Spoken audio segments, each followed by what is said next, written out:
ये पवित्र पुरुषोत्तम मास चल रहा है।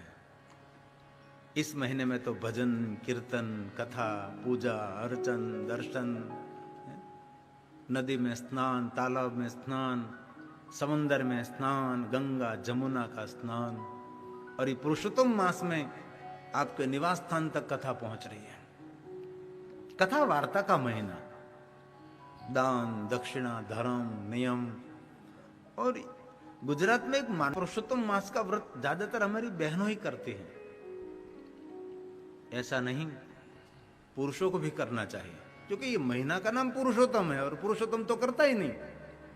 हाँ, नवरा धूप बैठा पुरुषोत्तम, महीना का नाम पुरुषोत्तम है, लेकिन एक भी पुरुषोत्तम व्रत करने वाला नहीं दिखा मैंने। सभी गोपी मंडल मिलकर जाती है नदी में स्नान के लिए, देव दर्शन के लिए, सब घूमती है, फिरती है, इतना गरबा आते, इतना सुंदर पूजन करते, लेकिन कभी हमने एक भी गोपो नहीं देखो। सभी गोपी वहां जाते हैं, नाम पुरुषोत्तम, लेकिन कोई पुरुष तो व्रत ही नहीं करते। तो इस महीने में बहनों को भी व्रत करना चाहिए और भाइयों को भी व्रत करना चाहिए, दोनों के लिए, एक के लिए नहीं है। मैंने पहले सुथार की कथा की थी ना, जो उसने पुरुषोत्तम का व्रत किया था, उनका पूरा भाग्य खुल गया है ना। आइए मैं सुंदर एक पुरुषोत्तम भगवान की आपको कथा सुनाऊं। बाद में सुंदर सुंदर छोटा सा गांव था। इस गांव में एक ब्राह्मण और ब्राह्मणी रहते थे। शाबाश। ब्राह्मण और ब्राह्मणी दोनों भगवान महादेव जी के परम भक्त थे, और ब्राह्मणों का इष्ट देवी भगवान शिव है। और ब्राह्मणों के लिए तो मुझे कहना भी नहीं चाहिए को महादेव जी के भक्त थे। वो तो स्वयंभू महादेव के भक्त रहते हैं। कर्मकांड करता था ब्राह्मण, ब्राह्मणी भगवान के परम भक्त थी। गांव भी सुंदर था, पूजा पाठ कर्मकांड करके जो मिलता था उसमें से उसका गुजारा चलता था, और समय धीरे धीरे निकलता जाता। इतना भला भोला परोपकारी ब्राह्मण और ब्राह्मणी। उनको 7 संतान थे, और पूरे परिवार का भरण पोषण ये ब्राह्मण करता था।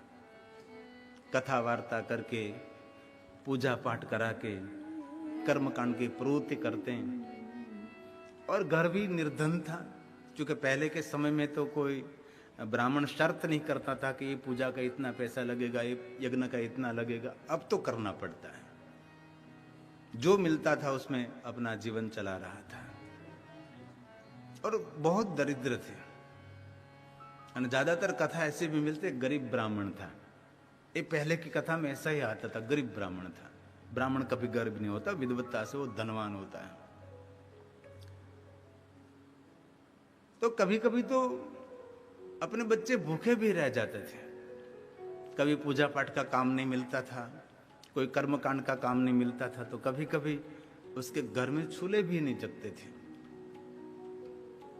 समय बीत रहा है, और ब्राह्मणी भी परोपकारी, दूसरों का हित करने वाली। कभी कर्मकांड किया और कुछ दक्षिणा मिली तो उनमें से परोपकार कर देती थी, किसी को दान दे देती थी। और भगवान की पूजा में दोनों रहते थे, ब्राह्मण और ब्राह्मणी। ये ब्राह्मणी का सगा भाई इसी ही गांव में रहता था। भाई बड़ा व्यापारी था, और धन से, वैभव से सुखी संपन्न था। लेकिन कभी ये भाई ने बहन को मदद नहीं की। उसका कारण और कोई नहीं था, ये ब्राह्मण की भाभी ही थी, क्योंकि वो इतनी कंजूस थी, अहंकारी, अभिमानी, बोलने में कर्कश। गांव में भाई रहता है, लेकिन कभी वो ब्राह्मणी उसके भाई के घर नहीं गई, क्योंकि वहां जाने से कुछ ताना सुनना पड़ता था, कुछ न कुछ सुनने को मिलता था, इसलिए वो नहीं जाती थी। और ये भाई ने कभी बहनों को मदद भी नहीं किया। और भगवान की लीला ही कैसी। और ब्राह्मण और ब्राह्मणी, उनके घर में 7 संतान हैं। ये ब्राह्मणी का भाई इतना धनपति है, इतना धन कमाता है, उसके घर में कोई संतान नहीं है, ये निसंतान है। जहां धन का ढेर पड़ा है, कोई कमी नहीं धन की, वहां कोई खाने वाला नहीं है। और यहां ढगलाबंद संतान, वहां खाने का नहीं है। लेकिन ब्राह्मण ने कभी उसके भाई के घर जाकर कहा नहीं कि हम भूखे हैं, मेरे बच्चे भूखे हैं, कभी नहीं। इसमें पुरुषोत्तम मास आया और गांव के सभी ब्राह्मणों ने निर्णय लिया कि गांव में प्रचार करना चाहिए कि जो पुरुषोत्तम मास का व्रत करे तो उसकी सभी कामना की पूर्ति हो। तो पूरे गांव में प्रचार किया गया और इसमें ब्राह्मण और ब्राह्मणी ने भी निर्णय लिया कि हम भी पुरुषोत्तम मास का व्रत करेंगे, क्योंकि पुरुषोत्तम मास का व्रत करने से दरिद्रता भी जाएगी, दुख दारिद्र जा सकता है और भगवान पुरुषोत्तम कृपा करेंगे। इसलिए हम भी दोनों व्रत करेंगे पुरुषोत्तम मास का। ये ब्राह्मण की जो भाभी थी उसको भी मालूम हुआ कि पुरुषोत्तम मास का व्रत करने से मनोकामना पूर्ण होती है। तो भाभी ने भी निर्णय लिया कि मैं भी पुरुषोत्तम मास का व्रत करूंगी, क्योंकि मेरे संतान नहीं है। जो पुरुषोत्तम मास का मैं व्रत करूं तो मुझे संतान होगा। संतान की अभिलाषा से इस भाभी ने भी पुरुषोत्तम मास का व्रत लिया और रोज नदी में स्नान, ब्राह्मण और ब्राह्मणी नदी में स्नान करने के लिए जाते थे। शांति से आराम से गंगा, यमुना, सरस्वती, भागीरथी सभी नदियों का नाम लेते लेते स्नान करते थे और शांति से भगवान की पूजा करने के बाद कथा वार्ता सुनते थे। जिनके पास जो है यथाशक्ति किसी को दान देकर पुरुषोत्तम भगवान का स्मरण करते करते भाव विभोर होकर अपने घर आते थे। और जो भाभी थी उसकी ब्राह्मणी की, वो जाती थी लेकिन भक्ति जाती थी, बट नाई न नाई, 2-3 खूबा पानी ले लिया और आधी भीनी आधी कोरी, गई नहीं, वो वापस घर आई नहीं। कथा सुनी नहीं सुनी, किसको प्रणाम दक्षिणा दी नहीं दी, ऐसा कुछ नहीं। बस सुन के तो करना पड़ता था, संतान के लिए मुझे व्रत करना है। व्रत में कोई भाव नहीं था उसी का, संतान की अपेक्षा से वो कर रही थी, दिखावा कर रही थी। मैं पुरुषोत्तम मास का व्रत करती हूँ, मैं पुरुषोत्तम मास का व्रत करती हूँ। और ब्राह्मण और ब्राह्मणी, उनके पास कुछ भी धन नहीं था, लेकिन भाव प्रधान था। भाव से आदर के साथ पुरुषोत्तम भगवान का व्रत करते रहे। और ये भाभी व्रत करती थी लेकिन इसमें कोई भाव नहीं था, अपेक्षा थी कि मुझे संतान चाहिए। और इसमें पुरुषोत्तम मास पूर्ण होने की तो तैयारी हो रही थी। बहुत कथा वार्ता, पूजन, दर्शन, स्नान पुरुषोत्तम मास में हुआ। इस भाभी ने पुरुषोत्तम मास के उजवणी के लिए उसके पति को कहा कि पुरुषोत्तम मास का मैंने 1 महीना व्रत किया है, इसलिए बड़ा उत्सव करना है, उजवणी करनी पड़ेगी, उसका उपादान करना पड़ेगा। उपादान मतलब उजवणी व्रत की। तो मुझे थोड़ा धन का खर्च करना पड़ेगा। वो तो बड़ा व्यापारी था, पैसे टके बहुत सुखी था, तो कह दिया तो कर सकते। और घर में ये भाभी का ये चलता था, भाई का कुछ व्यवहार नहीं था। और निरंतर वो कहते रहते कि आप खूब धन कमाओ, व्यापार करो और मैं वहीवट संभालूंगी, इसमें कुछ भी आपको कुछ मुझे कहने के रोकने टोकने की आवश्यकता नहीं, लेकिन मैं आपको पूछती रहूंगी। तो मैं करना चाहती तो कह दिया कि तू कर सकती है, पुरुषोत्तम मास का तूने व्रत किया है तो उपादान कर और ये उद्यापन कर, ये व्रत की उजवणी कर तू। तो व्रत को उजवणी निमित्त बहुत सारा ब्रह्म भोजन, कुटुंब परिवार के लिए भोजन, सबको दान दक्षिणा के लिए व्यवस्था की, वस्त्रदान की भी व्यवस्था, और पूरे गांव में सबको आमंत्रण दिया कि मैंने पुरुषोत्तम मास का व्रत किया है, ये मैं उजवणी करना चाहती हूँ, ये व्रत मेरे पूर्ण हुआ है सांगोपांग, तो आप सब भोजन के लिए आ जाइए। सभी ब्राह्मणों को, कुटुंब परिवार को, सबको आमंत्रण दिया। और लाज शर्म से उसकी ननंद उसके गांव में रहती है, जाना तो पड़ेगा ही, चके लोक लाज रहती है। और वो तैयार होकर गई उसकी ननंद के वहां और कहने लगी कि कल पुरुषोत्तम मास का जो भोजन रखा है, उजवणी रखी है, तो आपको सहपरिवार भोजन के लिए आना है। मैं आपको निमंत्रण देने के लिए आए हूं। सभी कुटुंब परिवार के साथ आप जरूर भोजन के लिए पधारें। लेकिन ध्यान रखना, मैं जब बुलाने के लिए आऊं ना, तब आना। जल्दी खाओ खाओ खाओ करता पोगी न जाता। मैं जब आपको बुलाने के लिए आऊं तब आपको भोजन के लिए आना है, वहां तक आपको आना नहीं है। अगर आप तो सबसे पहले आ जाएंगे और खाओ खाओ करते करते। लेकिन वो ननद मौन रही, एक शब्द नहीं बोले, लेकिन आंख भर आई। रोने की तैयारी हो रही थी, पर सभी बच्चे सामने थे, कुछ नहीं बोली। भले भाभी, हम सब आप बुलाएंगे तभी आपके वहां भोजन के लिए हम आएंगे। जब तक आप हमको बुलाने के लिए नहीं आएंगे तब तक हम वहां नहीं आएंगे। और पूरे गांव में आमंत्रण, सबको भोजन का। और दूसरा दिन हुआ, बनी ठनी सबको तैयार होकर घर घर में से सब लोग निकल रहे भोजन के लिए, भोजन के लिए। और सब लोग झुंड से झुंड जाने लगे पूरे गांव के लिए, भोजन के लिए जा रहे, भोजन के लिए जा रहे। वहीं ब्राह्मण और ब्राह्मणी के छोटे छोटे सभी बच्चे हैं, वो भी कहने लगे, माँ ये पूरा गांव मामा के वहां भोजन के लिए जा रहा है, हम भी आज मामा के वहां भोजन के लिए जाएंगे। कितना सुंदर भोजन मिलेगा आज तो।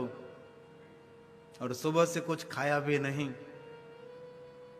जल्दी मम्मी, माँ तू भी तैयार हो जा, मेरे पिताजी भी तैयार हो जाए और हम भी तैयार हो जाए, सब मामा के घर भोजन के लिए हम जाएंगे। और पूरा गांव भोजन के लिए जा रहा है, जल्दी तैयार हो जाओ, जल्दी तैयार हो। बच्चे इतने उतावले हो रहे हैं भोजन करने के लिए, मामा के घर जाना है। लेकिन माँ ने कहा, बेटा सुन, हम तो घर वाले हैं ना, आखिर में भोजन करते हैं।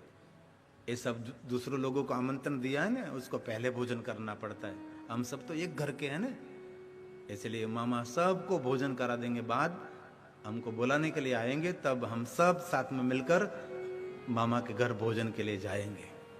मामी ने आमंत्रण दिया है ना। बच्चे सभी इंतजार कर रहे थे, कब आएंगे कब आएंगे। पूरा दिन किसी ने भोजन नहीं की, क्योंकि बहुत भूखे रहते थे। इतनी निर्धन था, इतनी दरिद्रता थी। और पूरा गांव जा रहा है, शाम होने लगी। बच्चे सब कहने लगे कि कब जाएंगे माँ, मामा के घर भोजन के लिए, भूख लगी है।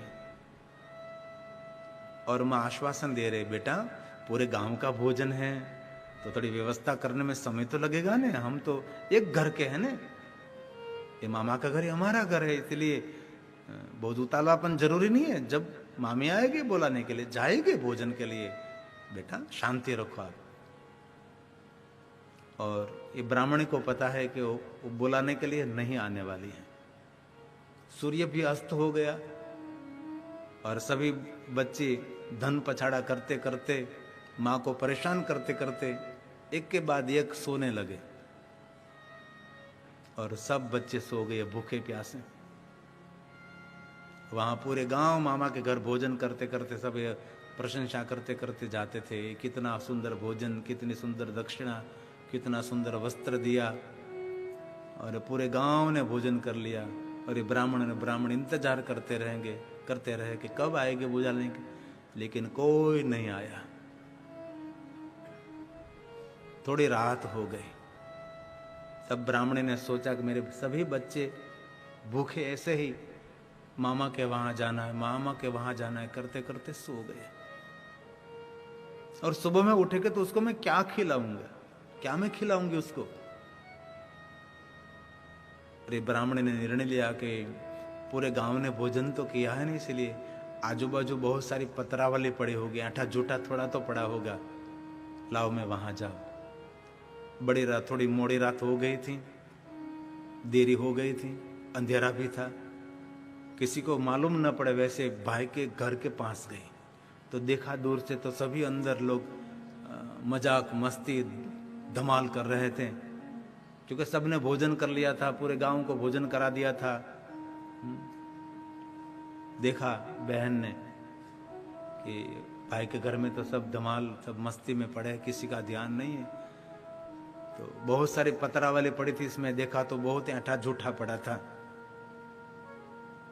पत्रावली में से, ऐंठ झूठ में से बहुत कुछ मिष्टान उठा लिया।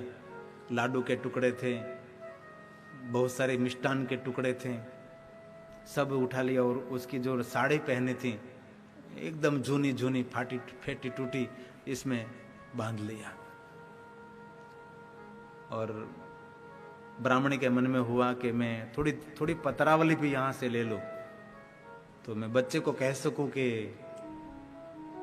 ये मामा यहाँ आए थे, समय निकल गया था इसलिए भोजन देने के लिए आए थे, जो पत्रावली है। बहुत सारी पत्रावली भी अपने साथ ले ली और किसी को मालूम ना पड़े वैसे ही सभी झूठ वहां से, जो झूठा भोजन था और झूठी पत्रावली सब ले लिया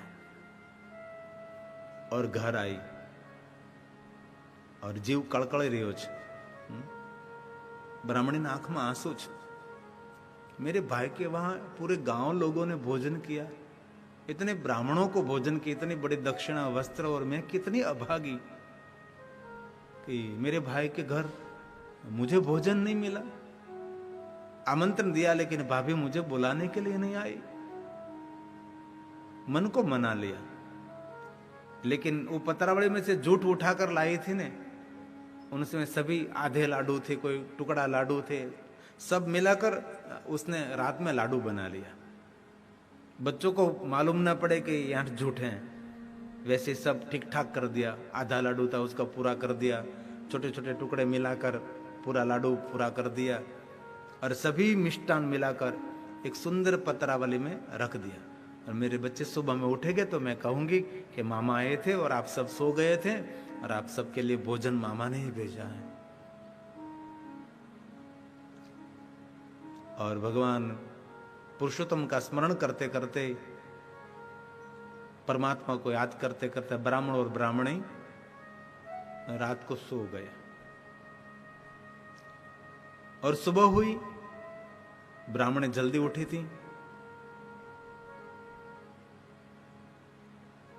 और मन में विचार आया कि मैंने पत्रावली यहां ही रखी है, तो ये पत्रावली सभी उठाकर कहीं दूर फेंक दूं, किसी को पता लग जाएगा कि ऐठी झूठी पत्रावली यहाँ आंगन में क्यों पड़ी है। आंगन में जो पत्रावली सभी पड़ी थी उसको उठाकर मैं उकरडे में फेंक दूं दूर कहीं जगह पर। और सुबह सुबह मैं जल्दी उठी थी, जो शाम को रखी थी झूठी पत्रावली, तो ये सब उठाने के लिए गई तो ये सभी पत्रावली चमक रही थी। तो ब्राह्मणी को हुआ कि ये पत्रावली सब चमक क्यों रही है, शाम के समय तो ऐसा मैंने नहीं कुछ देखा था। तो बहुत निकट आकर देखने लगी तो ऐसी झूठी पत्रावली, ये तो पत्ते में से बनी थी लेकिन ये तो कुछ चमक रही है। सूखे पत्ते वृक्ष के होते हैं, उसमें से पत्रावली बनती है, ये तो कुछ और कुछ हो गया है। देखा ब्राह्मणी ने तो और कुछ धातु उसको दिखाई दी और ब्राह्मण को जल्दी बुलाए कि यहां आओ तो जरा, ये सभी पत्रावली तो वृक्ष के पत्ते में से बनी हुई थी और मैंने ही शाम को यहां रखी थी और ये कुछ और हो गया है, जरा जरा देखो, मुझे कुछ समझ में नहीं आता। ब्राह्मण विद्वान था लेकिन भाग्य जोगे निर्धन था, भगवान का भक्त था, परोपकारी था और बहुत धर्मशील पति पत्नी थे। तो ब्राह्मण ने देखा और ब्राह्मणी को कहा, ब्राह्मणी हमने जो 1 महीनों पुरुषोत्तम का व्रत किया है ना, ये उसका फल है। अब क्या कहना चाहते हो, मुझे समझ में नहीं आते आपकी बात। ब्राह्मण ने कहा, ये पुरुषोत्तम भगवान का प्रसाद है। अरे पर कैसे प्रसाद? सुन, ये सब पत्रावली ये वृक्ष के पत्ते के नहीं है, सभी पत्रावली सोने की है। हमारा तो भाग्य खुल गया। ब्राह्मण ने कहा, पुरुषोत्तम भगवान ने बहुत बड़ी कृपा कर दी, हमारी 7 पेटी खाएगी तो खाली नहीं होगा, इतनी ये पत्रावली सभी सोने की हो गई। ये पुरुषोत्तम भगवान की ये लीला है, उनकी कृपा है, हमारा तो भाग्य बन गया। ब्राह्मण ने कहा, सुन ब्राह्मण, ये पत्रावली पर हमारा कोई हक नहीं है। ये पत्रावली मेरे भाई के घर से मैं लाई हूं, ये पत्रावली हमारी नहीं है। वहां से मैं उठा कर लाई हूं, आप लालच में न पड़े। ये पत्रावली हमारी नहीं, ये हम नहीं ले सकते, इस सोने की पत्रावली, लेकिन हमारी नहीं, वो तो मैं भाई के वहां से, मेरे भाई के वहां से लाई थी, उसका हक मेरे भाई का है, ये मेरा नहीं है इसमें। ब्राह्मण समझ गया सही बात है, ये पत्रावली हमारी थोड़ी है, आप उनके भाई के घर, तेरे भाई के घर से तू लाई थी, इसलिए उनका अधिकार है। तो मैं अभी जाऊं ये पत्रावली उठाकर आपके भाई के घर में वहां सभी रख दूं? ब्राह्मण ने कहा नहीं। तो एक काम कर, तू जा और तेरे भाई को यहां बोला कर, ये पत्रावली, हम सोने की पत्रावली सब उसको सौंप देंगे, दे देंगे, इसमें हमारा अधिकार नहीं है। ब्राह्मण ने कहा अभी मैं जाती हूं। सुबह सुबह का तो समय था और ये ब्राह्मणी उसके भाई के वहां गई निवास स्थान पर। तो भाई उठ गया था और स्नान करके भगवान की पूजा माला कर रहा था। भाभी तो उठी भी नहीं थी, वो तो सो रही थी। तो सुबह सुबह में बहन आई, भाई ने देख लिया कि मेरी बहन आई है। भाई जल्दी खड़ा हुआ और बहन के पास आया, अरे बहन तू सुबह सुबह में आ गई? और ये सुन लिया ये भाभी ने, और उसको याद आया कि मैं आमंत्रण देकर तो आई थी, लेकिन मैंने कहा था मैं बुलाऊं तब आप भोजन के लिए आना, लेकिन मैं तो भूल गई हूं उसको बुलाने के लिए। अब उसकी कान भंभीरनी करेंगी और बहुत बुरा हो जाएगा, क्या करो। सुबह सुबह में आ गए ननंद, जल्दी उठी वो भाभी और बाहर आई, अरे बहन क्यों सुबह सुबह में आ गई? कल तो पूरा परिवार आप पेट भर के भोजन किया, यहाँ कितना भोजन, कितना खाया आपके बच्चों ने, आपने सबने कितना भोजन किया कल, तो अभी तो सुबह सुबह में जो जूठा बचा है वो सब मिष्टान लेने के लिए सुबह सुबह में आ गए। एक शब्द नहीं बोली ननंद। भाभी ने ऐसा नाटक कर दिया कि आप तो कल भोजन करने के लिए सब आए थे और सुबह सुबह में फिर से आ गए, जो बचा है भोजन मिष्टान वो लेने के लिए। कोई तमीज को है कि नहीं, कि संतोष जैसा कुछ है कि नहीं आपके आप में? भाई ने कहा, अरे बहन आप सब भोजन करने के लिए कल आए थे और मुझे मिले नहीं। मुझे आपको कुछ देना था, आपके लिए मुझे वस्त्र देना था, आपको मुझे कुछ भेंट देनी थी, और बहन तो मुझे मिले नहीं, और मेरे भाणिया भाणकी सब आपके बच्चे मुझे मिले नहीं, और आप ऐसे ही चले गए। कम से कम मिलना तो चाहिए ना मुझे। तो बहन ने कह दिया, भाई बहुत लोग भोजन कर रहे थे और आप बहुत लोगों को मिल रहे थे, बस ऐसे हम चले गए। तो भाई ने कहा, बहन तो सुबह सुबह में किस काम के लिए आई मुझे कहे? कोई काम तो नहीं है, लेकिन भाई तो मेरे घर आओ, मैं तुझे कहूं। भाई ने कहा, चलो बहन आपके साथ में आपके घर आता हूं। और ये भाभी को बहुत उलझन होने लगी कि कुछ तो होने वाला है। उनके भाई को उसके घर ले जाएंगे और बहुत सारी अच्छी बुरी बात बता देंगे और बहुत बुरा हो जाएगा। अभी उठी है, नहाई भी नहीं है। आपके भाई अकेले नहीं, मैं साथ में आऊंगी। वो भी साथ में गई, बहन के घर पहुंचे और बहन ने कहा, भाई सच कहूं, भाभी यहां खड़ी हैं, हम सबको आमंत्रण तो दे गई थी और हम कह दिया था उसने कि मैं जब बोला हूं तब आपको भोजन के लिए आना है, लेकिन कोई हमको बुलाने के लिए नहीं आए, और पूरा गांव भोजन करके करके अपने अपने घर जा रहे थे, और तेरे भाणिया भाणिक्यू भांजा सब इंतजार करते रहे कि मामा के घर भोजन है, मामा के घर भोजन कर लिए जाना है। और धन पछाड़ा करते करते, मामा मामा करते करके रात को सब भूखे सो गए और कोई भोजन के लिए बुलाने के लिए नहीं आए। भाई ने कहा बहन ऐसा हुआ? भाई मैं सत्य कहती हूँ, हम तो बहुत निर्धन है, दरिद्र हैं, बच्चे बहुत दिनों से भूखे भी थे और सुबह से कुछ खाया भी नहीं था, और आमंत्रण मिला आपके वहां भोजन के लिए आना था, तो इतने बच्चे खुश थे कि मामा के घर भोजन करेंगे, बहुत बहुत सुंदर सुंदर भोजन करेंगे हम, और पूरा दिन भूखे रहे और सूर्य अस्त हो गया। सब इंतजार करते करते थक गए और सभी बच्चे सो गए। तो मैंने रात में विचार किया कि सुबह में बच्चे जागेंगे, उसको मैं क्या खिलाऊंगी। तो मैंने विचार किया कि आपके वहां इतना बड़ा भोजन समारंभ हुआ है तो बहुत सारा ऐंठ झूठ तो पड़ा होगा, तो मैं किसी को मालूम ना पड़े वैसे आपके घर आई थी रात को, और मैंने देखा तो आप सब घर में मस्ती कर रहे थे, सब हंसी मजाक कर रहे थे, धमाल कर रहे थे। मैंने देख लिया आप किसी का ध्यान नहीं था मेरे पर, और बहुत सारी ऐंठी झूठी बहुत पतरावली पड़ी थी, इसमें ऐंठ झूठ पड़ा था, कोई आधा लाडू था, कोई लाडू का टुकड़ा था, कोई बर्फी का टुकड़ा था, बहुत कुछ पड़ा था। तो मैंने इस ऐंठी झूठी पतरावली थी, इसमें से बहुत कुछ भोजन उठा लिया मैंने, और मेरी साड़ी में मैंने बांध लिया, और बहुत सारी पतरावली मैंने वहां से ले ली भाई, बहुत सारी पतरावली मैंने ले ली, और मैं रात को घर आई। आपको कुछ भी पता नहीं था, और ये जो आधा लाडू था, लाडू का टुकड़ा था, बर्फी का टुकड़ा था, सबको मिलाकर मैंने सुंदर सुंदर लाडू बना दिया कि मेरे बच्चे को मालूम ना हो कि ये झूठा है अन्न। और मैंने ढक कर रख दिया घर में। बच्चे उठे तब मैं कहूंगी कि मामा के घर से पूरा थाल आया था, मामा खुद आपको भोजन कराने के लिए यहाँ घर आए थे, और आप सब सो गए थे इसलिए आप सबको नहीं जगाया मामा ने, ऐसा मैं कहने वाली थी। और सुन भाई, सुबह में मैं जल्दी उठी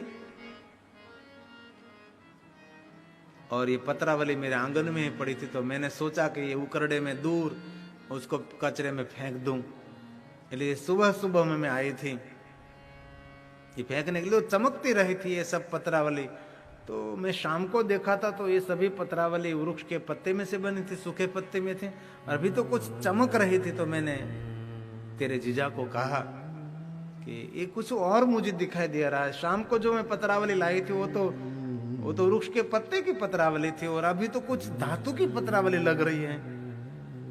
तो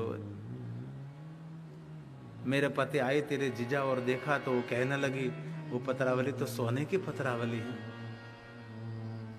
तो भाई ये सभी पतरावली सोने की हो गई है, और मैं आपके घर से लाई थी, इन पर हमारा कोई अधिकार नहीं है, ये सभी सोने के पतरावली आपकी है, आप यहां से ले जाओ। इसलिए मैं भाई आपको यहां बुला कर लाई। और इससे भाभी बोले हाँ ले लो आप भी उठाओ, चलो चलो चलो, ये सोने की पतरावली हमारी है, हम घर पे ले जाएंगे। इतना सोना यहाँ कैसे आ गया? ये सोने की पतरावली। भाभी तो मड़ी सोना नहीं पतरावली भेगी करवा। भाई ने कहा कि तुझे कुछ शर्म आनी चाहिए, तूने कल सोने की पतरावली में सबको भोजन कराया था, तूने आमंत्रण दिया सभी मेरी बहन मेरे बनेवी को और सभी मेरे भाणा भाणी को, और तू भोजन के लिए उसको भूल गई। इस सोने की पतरावली ये तेरा पुण्य नहीं है, ये पुण्य मेरी बहन ने पुरुषोत्तम मास का व्रत किया नहीं, उनका पुण्य है। इस सोने की पतरावली में हमारा कोई हक नहीं है। ये सोने की पतरावली ये मेरी बहन की है, उसका भाग्य खुला है। तू क्यों लेने के लिए तैयार हो गई? कल तूने सबको भोजन किया कराया था, तू सोने की पतरावली में किराया था, सूखे पत्ते थे वो तो वृक्ष के, इसमें तूने भोजन कराया था, और ये सोने की पतरावली लेने के लिए तू तैयार हो गई।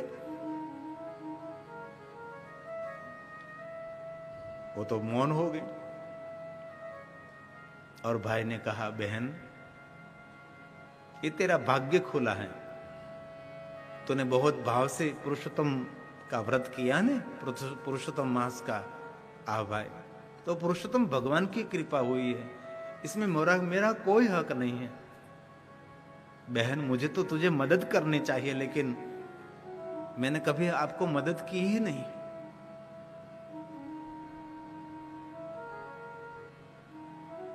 और भाई ने कह दिया कि बहन ये सब कुछ तेरा है, इसमें से मुझे कुछ नहीं चाहिए, ये भगवान पुरुषोत्तम ने आप पर कृपा की है।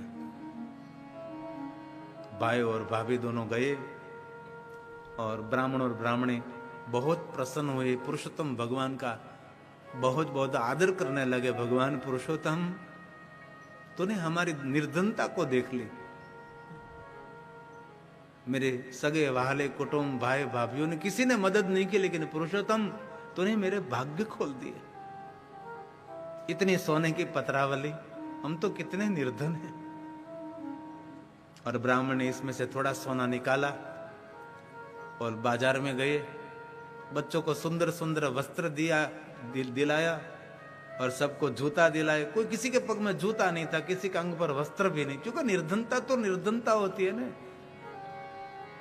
बहुत सारी निर्धनता गरीबा ये शब्दों से समझी नहीं जाती, उसका जीवन में अनुभव होना पड़ता है। और सबसे बड़ा धनपति वो है जिनने दरिद्रता देखी है।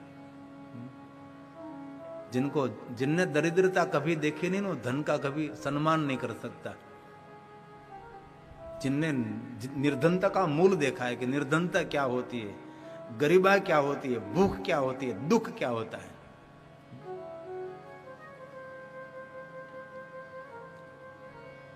बच्चे को सबको नए नए वस्त्र दिलाए, जूते दिलाए। घर में कोई चीज वस्तु नहीं थी, बहुत सारी घर में चीज वस्तु लाए, पूरा घर भर गया। ब्राह्मण ने कहा, ब्राह्मण इस जो कुछ मिला है ना वो हमारा तो नहीं है ना, वो तो भगवान पुरुषोत्तम ने दिया है। हमने पुरुषोत्तम भगवान का व्रत किया, इसलिए ब्राह्मण ऐसा नहीं हो सकता हम पुरुषोत्तम मास का उपादान करेंगे, उसकी उजवणी करेंगे। ब्राह्मण ने कहा क्यों नहीं, हम भी करेंगे। भगवान पुरुषोत्तम ने इतना दिया है सोना, तो बहुत सारे ब्राह्मणों को भोजन कराएंगे, हम भी कराएंगे। ब्राह्मण और ब्राह्मणी ने निर्णय लिया, पूरे गांव को और ब्राह्मणों को भोजन करेंगे, सबको दक्षिणा वस्त्र दान करेंगे। और पूरे गांव में सबको कहा कि भोजन के लिए आमंत्रण है।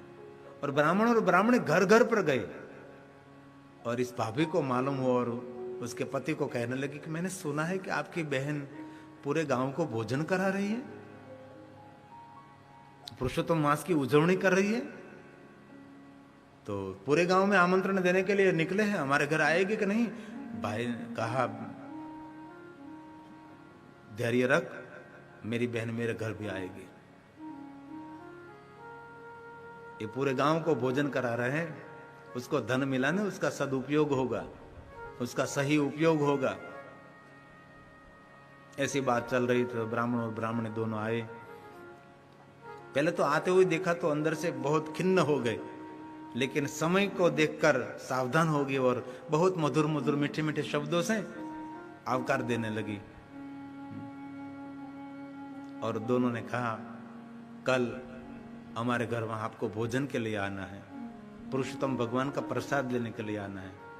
वैसे हाथ जोड़ जोड़ कर पूरे गांव में घूमे फिरे और घर घर जाकर आमंत्रण दिया कि कल पुरुषोत्तम भगवान का प्रसाद लेने के लिए हमारे निवास स्थान पर आपको आना है। और पूरे गांव दूसरे दिन वहां पहुंचे और ये ब्राह्मण और ब्राह्मणी दौड़ती दौड़ती गए, भाई भाभी आप भी चलो, अभी चलो, सभी आ गए हैं। और थोड़ी देर तो को मन हुआ बहन का, तो उसको भाभी को कह दो कि आप तो बुलाने के लिए नहीं आए थे, लेकिन मैं आपको बुलाने के लिए आए हूं। लेकिन नहीं बोले, क्योंकि भगवत थी वो बहुत। भाई और भाभी दोनों सब पूरा गांव भोजन के लिए। तो ये ब्राह्मण और ब्राह्मणी का बड़ा बेटा था, वो घी से बना हुआ सुंदर चूरमा का लाडू सबको परोस रहा था। एक एक थाले में एक थाले में लाडू सबको भोजन के लिए दे रहा था। इसमें उसकी मामी थी, मामा की पत्नी, उनकी थाली आई, वहां उसने सोने का लाडू रख दिया।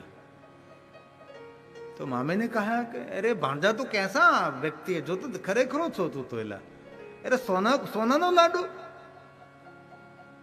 हम तो निर्धन है मामी, आप तो धनपति हैं, आपकी सरभरा तो ऐसे ही की जाती है ना। हम आपको क्या दे सकते, तो फूल नहीं तो फूली पाखड़ी है। ये सोने का लाडू आपके लिए है। ये भाभी तो भोंठी पड़ी, कैसे सोने का लाडू भी खा सकते हैं? अरे धनपति तो सब कुछ खा जाते हैं।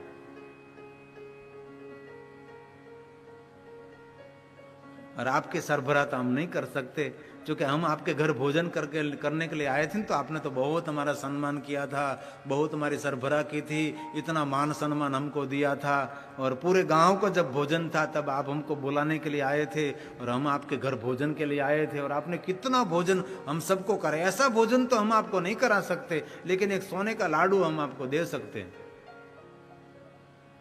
मामी के मन में हुआ ये ताना मार रहा है कि मैं सही अर्थ में तो मैं बुलाने के लिए भी नहीं आई, कभी सरबराह नहीं की, कभी उसका सत्कार आवकार भी मैंने कभी नहीं किया। लेकिन मन ही मन पश्चाताप करने लगी कि मैंने बहुत बुरा व्यवहार किया। और तब ये ननंद आई, मामी ये तो लड़का है ने, बहुत नटखट है, ऐसा करता रहता है, लो आपके लिए मैं सोने की थाली में भोजन बनाकर मैं आपकी थाली विशेष प्रकार के तैयार करके लाई हूं।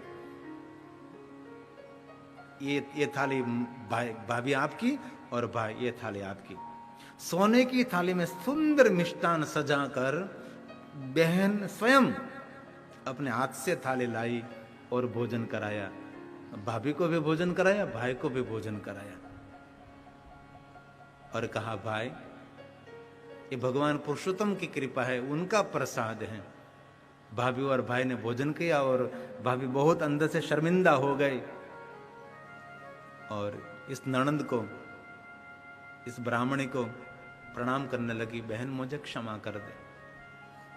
ये धन संपत्ति वैभव में अहंकारी अभिमानी बनी, मैंने बहुत कटु वाक्य आपको कहा, कभी मैंने आपका सत्कार नहीं किया, कभी आपको मैंने आमंत्रित नहीं किया, छोटी सी वस्तु की कभी मैंने आपको मदद नहीं की और आपने कभी शिकायत नहीं की। भगवान पुरुषोत्तम ने इतनी बड़ी कृपा आप पर की, बहन मुझे क्षमा कर दे। ननंद ने कहा अरे भाभी ये तो दुनिया में मान सम्मान अपमान होता ही रहता है, जब पुरुषोत्तम कृपा करते हैं ना सभी शान भी आ जाती है, बुद्धि भी आ जाती है, धन भी आ जाता है। ये जो कुछ मेरे पास है ना ये भगवान पुरुषोत्तम की कृपा है। और भाभी आपके लिए मैं पुरुषोत्तम भगवान को प्रार्थना करूंगी कि आपके वहां भी देव जैसा एक पुत्र हो जाए। और भाभी इतनी खुश हुई, मैंने आपके साथ इतना गंदा व्यवहार किया तो भी आप मेरे साथ तो मधुर व्यवहार करती हैं। ये तो भक्त की पहचान है, कितना ही लाख को गंदा व्यवहार करे तो भी मधुर व्यवहार करता रहे, वही सच्चा भक्त है ना। भाभी इस दुनिया में एक कुछ याद रखने जैसी बात नहीं है, बस मेरे घर आते जाते रहो और बस हम मिलते जुलते रहेंगे, हम सब एक हैं। और भाभी बहुत शर्मिंदा हुई और बार बार प्रणाम करने लगे नंदी को और क्षमा मांगने लगी। और भाई ने कहा कि बहन भगवान पुरुषोत्तम ने तेरे दिन दुख में से मिटाकर सुख ही सुख कर दिया। और भाई ने कहा बहन जब पुरुषोत्तम आएंगे ना तीसरे साल, तब मैं भी पुरुषोत्तम का व्रत करूंगा। और सब भांजा भांजी सब कहने लगे हम भी पुरुषोत्तम का व्रत करेंगे।